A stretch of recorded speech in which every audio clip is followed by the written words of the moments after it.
Universiti Malaysia Kelantan UMK melancarkan Pelan Strategik UMK 30 2026 hingga 2030 yang menggariskan 7 teras strategik utama selari dengan Rancangan Pendidikan Tinggi Malaysia 2026 hingga 2035 bagi memperkukuh kedudukan UMK sebagai universiti keusahawanan. Naib Chancellor UMK Datuk Profesor Insinyus Teknologis Dr. Arham Abdullah berkata, UMK 30 memberi tumpuan kepada kebitaraan keusahawanan dan pembangunan bakat humanistik, pemerkasaan program akademik unggul serta pengukuhan jaringan global. Pelan ini turut menekankan penghasilan graduan holistik, pengukuhan ekosistem penyelidikan dan inovasi, tadbir urus universiti berintegriti, kemampuan kewangan serta kesejahteraan dan persekitaran kondusif warga kampus. Peluncuran UMK 30 disempurnakan oleh Pengerusi Lembaga Pengarah Universiti, Datuk Dr. Hassan Basri Awang Maddahan yang menegaskan UMK 30 sebagai iltizam institusi dalam menyokong agenda pembangunan negara selaras RMK 13, DKN 2030, NIMP 2030 dan SDG.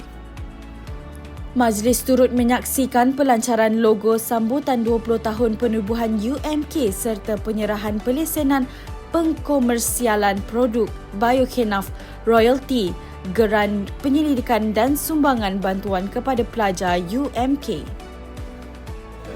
Salam Malaysia Madani, salam UMK for you, satu hati satu jiwa.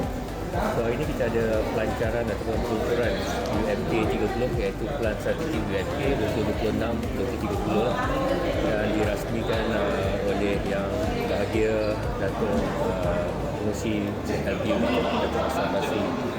Dan pelan ini juga merujuk pada Rancangan Pendidikan Tinggi Malaysia RPTM 26-2025 yang baru dilancarkan oleh Yang Berhormat Perdana Menteri kita lah pada baru-baru ini, dan ia mengambil juga maklumat ataupun dasar-dasarnya daripada amanat tahun baru Yang Berhormat Menteri selari dengan perkembangan terkini pendidikan tinggi negara, dan insyaAllah kami akan laksanakan yang terbaik perancangan 5 tahun ini yang merangkumi 7 teras utama yang antaranya adalah untuk pendidikan, pengajaran, pembelajaran, pembangunan kemenjadian pelajar, mahasiswa. Yang utama satu lagi adalah berkenaan dengan kesejahteraan kampus, warga kampus kita. Salah satu inisiatifnya adalah untuk memastikan kebajikan pelajar kita menjadi utama kita, dengan memastikan juga stakeholders kita, staff, pensyarah kita dapat bekerja dengan baiklah di UMK kita. Untuk itu ia akan melibatkan semua ketua PTJ dan semua staf dan juga pelajar UMK untuk tempoh 5 tahun mendatang.